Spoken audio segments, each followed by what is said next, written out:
siz bilan aloqasini uzgan, sizni ko'rishga kelmaydigan, sizni yomon ko'radigan qarindoshlaringiz bilan borib aloqani o'rnatish silay rahm tikkalash deyiladi. Bu doim ko'rib yurgan, bir ko'cha naryoqdagi, to'g'ringizda yashaydigan, bitta shaharda yashaydigan qarindoshni borib ko'rishlik bu silay rahm deyilmaydi.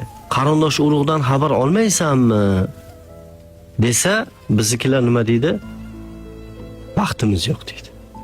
Endi deydi domla, Hamma o'zi bilan o'zi ovora. hamma o'zi bilan o'zi ovora, hayot tashvishlari, tirikchilik deb yuribmizda deydi. Vaqtim yo'q deydi. Ha, seni vaqting yo'q. Sen shunaqa vaqt topa olmay bu dunyodan o'tib ketasan. Shunaqa. Agar sen qarindoshingni borib ziyorat qilganingda edi vaqt toparding. Vaqtingda baraka bo'lardi. Sen shu qarindoshing bilan vaqting yo'qligi uchun bu dunyodan vaqting yo'q bo'lib o'tib ketasan. Bu ulug'larimiz, ulamolarimiz gapi. Ustozlarimiz gapi bu.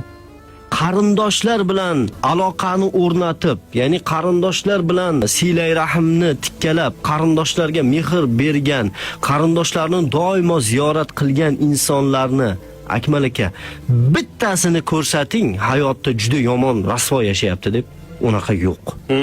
Bu dunyoda unaqa yo'q. Kim umri uzun, xayrli, shunchaki uzun emas, xayrli, umri barokatli bo'lishini va boy bo'lishini istasa, qarindoshlar bilan silay rahm tikkalasin.